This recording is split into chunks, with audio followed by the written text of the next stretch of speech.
Princess Angel says, "Do you believe weight/health can prevent God from sending your spouse?" Um, it can contribute to it. I mean, who am I to say? God is unique in how He does things, but we have to understand. You have to be it to be it. You have to match what you're asking for. And so if you notice that you're in an unhealthy state. Now, there's some people that like healthier people. What I mean by healthier, but bigger people, and there's people who like skinny people. So we're not sitting there saying that there's a certain form that is universally accepted as beautiful. You're beautiful the way you are, but the goal is to examine where you are now. Am I overeating? Am I emotionally eating? Am I physically out of shape? Because why would God send you a man? Why would God send you a woman when you're only going to be together for 20 years because you're going to die off on them? What we cannot do is ask for something that we're not going to be at least 40 to 50 to 60 years with. You see what I'm saying? And so you have to examine your lifestyle, examine your habits, and look at your heart and say, man, am I healthy enough for marriage? Because what I learned about marriage is not about what's between y'all two. It's about what's thrown at y'all two. You see what I'm saying? And if you're not healthy and you're not willing to endure, if you're not healthy in mind, healthy in spirit, healthy in emotion, healthy in body, you're going to be unhealthy for someone else. Because why would somebody who is fit want to be with someone that's going to be a liability to their fitness? So we have to always examine holistically, am I whole enough for the person that I want to have? Because a lot of people want somebody in shape, but they're not in shape. They want somebody who is going to be there for them, but they're setting themselves up to die off. So you have to examine your eating.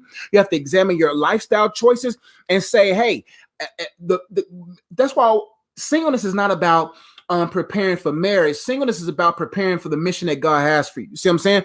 So when you understand that, you will say, okay, there's a mission that God wants me and my husband or me and my wife to fulfill. And in order to do that, you have to be conditioned for it. In order to fulfill that call, you have to be bendable.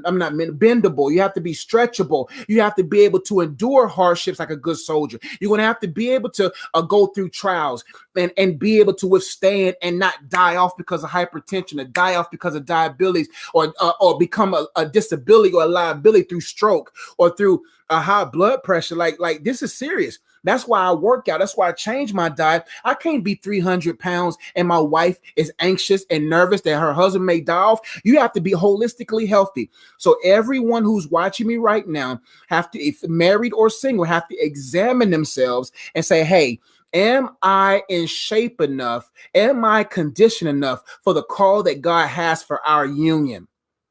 And that could play a part. Do you believe weight health can prevent God? I think so.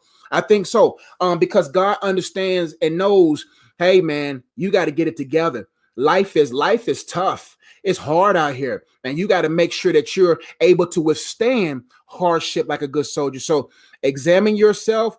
Because most of us, the reason why we're out of shape is due to insecurities. The reason why we're out of shape is due to fears, and we're emotionally eating. I've been there, lived it. I was 310 pounds 2 years ago. Now I'm 260 something. So I had to get down because the enemy wants me dead. And the best way to have me dead is not to be dependent and not enjoy with God, because he knows the joy of the Lord is my strength. And if I get caught up in enjoying other things in life above him, then when those things disappoint me, I'm disappointed.